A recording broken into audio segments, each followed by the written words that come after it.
What is up, y'all, and welcome to another video. If it's your first time stopping by my channel, I'm Jeffroz, and this is Jeffroz FishKeeping. In today's video, I'm going to be talking about my top 5 favorite plants for Livebearers. Hopefully you guys enjoy. What is up, y'all? Coming in at number 5 on my list of favorite plants for Livebearer fry is the Crypt Plant. I've got 2 crypts in this tank right here, the Crypt lutea and the Crypt wendii, and female Livebearers, whenever they get ready to drop their fry, will go down into the depths and the roots and wiggle all around in there and drop their fry out. And then fry, I've witnessed fry weaving in and out of this crypt numerous times. I love the Crypt Plant. It wouldn't be my top choice for Livebearers just because there's other better options that you will see later. But coming in at number 5 would be the Crypt. It grows really thick and lush. It doesn't require CO2. The Crypt wendii on the left there is a little over a year old, and the Crypt lutea is about 6 months old. I also do have a jungle sword plant right over here, and my inlers really love these plants, and the fry are able to get in there and feel secure and hidden, and it works really good. So coming in at number 4 would have to be the Java Fern Windelove. The Java Fern Windelove really is good for females that are getting ready to drop their fry. They get down inside it and they feel more secure and safe, and then the fry have a real safe place to go. I've got mine connected to a piece of driftwood here. It is really thick and lush. Yeah, and shrimp love it as well. So number 4 would have to be the Java Fern Windelove. In my fish room is one of the better Livebearer fry plants. Coming in at number 3 has to be the Java Moss. The Java Moss Christmas. This Java Moss Christmas, I really like it a lot when it comes to moss. As you can see here, it's actually growing up out of the water as well onto my driftwood. But the Java Moss is really good. But the Christmas moss, it has to be connected to something to really take off and do good.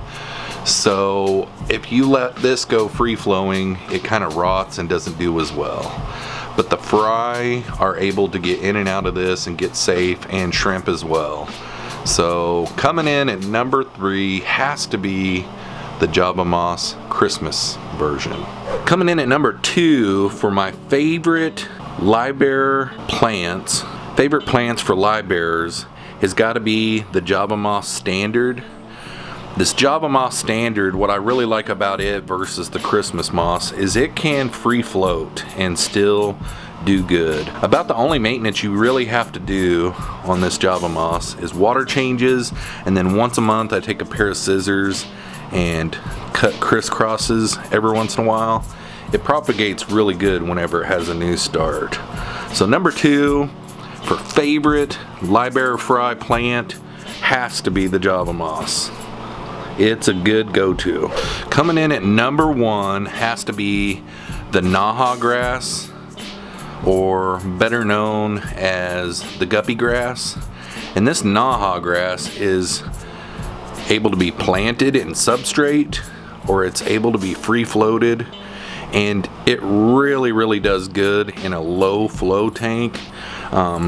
This tank right here does have a hang on the back filter, but if you look at this tank right here, this one just has a low flow sponge, and it grows differently. I think with the Naha Grass, whenever it moves around in an aquarium, I think it breaks the little runners and stuff, and it really seems to do a lot better. There's not very many tanks that I don't have Guppy Grass in, and I really love it for fry. the fry and the females who are pregnant are able to get away and feel secure and safe, and it's my favorite. It's a real easy plant, no need for any CO2, no need for any fertilizers or anything. It just does really, really good. So number one has got to be the Guppy Grass. I recommend it for Livebearer fry for sure. So what do you guys think? A couple of these plants that I showed you in this video, I wouldn't recommend going out and buying to make a Livebearer tank for fry to hide and stuff like that. But they're plants that I utilize in my fish room to be able to add some Livebearers to a certain tank, like the Java Fern Windelove and the Crypts. That is a planted aquarium where I don't really want to have a bunch of Naha Grass in there, so I utilize those plants to be able to have some endlers in there, and the endlers really enjoy it, and they're able to get in and out of harm's way and get cover and feel safe. But the Naha Grass, at first, when I first got it, it was slow going, but once I figured out that if you keep it in a low flow tank, it will really propagate, and once I figured that out, it was all over but the crying. I love the Guppy Grass. It is my favorite, and I love doing videos like this, and let me know if you guys do too, and let me know if you guys want to see any more top 5 videos, and maybe I'll make another one on something else. If it is your first time stopping by my channel, make sure and hit that subscribe button, and while you're at it, don't forget to hit that post notification bell so you don't miss out on any one of my videos. Right now I'm uploading videos on Mondays and Thursdays, and I'm also live streaming every Wednesday and Saturday night at 7 p.m. Central Standard Time. Thanks for coming along on this video. Hopefully you enjoyed. We'll catch you on the next one.